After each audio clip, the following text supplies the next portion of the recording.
It's a scam. It's a political witch hunt. It continues, and it continues forever. And we're not going to be given a fair trial. It's a very, very sad thing. We've got a real problem with this judge. We have a real problem with a lot of things having to do with this trial, including the DA, because you go right outside and people are being mugged and killed all day long, and he's sitting here all day with about 10 or 12 prosecutors over nothing. Over what people say shouldn't be a trial. President Trump slamming the hush money trial against him in New York City, which kicked off today with jury selection. So far, more than half of the 96 prospective jurors from the first round had to be dismissed after saying they could not be fair and impartial. Joining us now is the attorney for Donald Trump, Alina Habba. Alina, good to see you. Thanks for being with us. So just at first blush, how did day one go in jury selection? Do you feel like you're getting a fair shake to start? Never. Not in New York, you can't. And not with a judge who heard Alan Weisselberg put him in jail, then put him in jail a second time, is hearing Steve Bannon's case. Let's not forget who this guy is, okay? So we've got a judge who has a daughter who works for a company that does marketing for the likes of Chuck Schumer, Kamala Harris, and President Biden. Then you want him to be impartial. He won't recuse himself, and President Trump goes in and gets scolded for replying to somebody who's a witness who's attacking him on MSDNC and CNN all day, but he can't respond. We have gag orders coming out of this, and now on top of it all, President Trump is told today that he may not be able to attend his son Barron's high school graduation. And on top of that, never mind that, the attorneys can't even observe Passover. They have to show up at trial. The urgency is clear. It's election interference, and it's because in November there's a race that they cannot win. So today was very telling, I think, of what lies ahead. It was very consistent, unfortunately, for Judge Merchan, and we'll be waiting and seeing day by day. But New York's a tough state, and I know it well. Tough that he can't attend his son's high school graduation under threat of being jailed.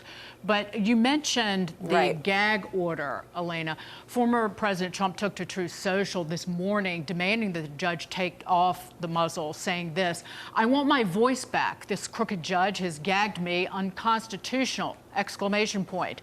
The other side can talk about me, but I am not allowed to talk about them. Rigged trial. Is there any reprieve to be had with this gag order? You know, we're going to have to do there what we do in everything, which is unfortunately take it up to the higher courts. It shouldn't be the case. There is a First Amendment right. You are innocent until proven guilty. That is the way it's supposed to be. But when you have a banana republic and a court that is using the court branch effectively in the judicial branch to attack political opponents and to selectively prosecute and persecute people, we've got a real problem in our country. So let's hope the appellate division steps in and interferes and says, hey, we're going to stop this. We've seen it happen before. Hopefully they'll continue to do so. The problem we have is we have a jury pool now watching, and some of these jury pool members that are sitting there may be the jury selected for trial. So to have them hearing this kind of partisan negative reaction to a defendant is not only toxic, but it permeates and it affects the jury. So a judge, whether you have a jury or not, can very much affect what happens moving forward. So I have real concerns.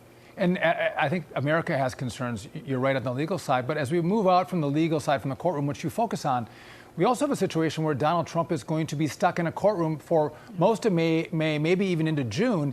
And it seems like Democrats or this court is trying to slow Donald Trump down to the pace of Joe Biden, not being able to go out on the campaign trail, do rallies, talk to voters, which is only going to help Joe Biden. Well, it's going to help Joe Biden because he can be out there. But here's the good news. Joe Biden can't happen to walk, so he can't get out there. If you had a normal candidate, maybe so, but the man doesn't leave unless he's on the beach eating an ice cream. We have a real situation here, though. They are preventing President Trump, who is active, who is on the campaign trail, from being on the campaign trail. And that's the issue. You're right. And by the way, don't think that it's not a coincidence that this judge only gave them Wednesday off, not Fridays off, which is typical for trials. So they have to be in court Monday, Tuesday, not Wednesday, but then Thursday, Friday, which makes it impossible, nearly impossible, to be on the campaign trail because it's in the middle of the week. It's intentional. I truly do believe that everything here is done by design. I have been in the New York courts. It is not unintentional by any means, and we'll be watching closely. And President Trump was denied his request by the judge to attend the arguments in front of the Supreme Court next week. Alina Habba, Right. thank you so much for being here. Day one.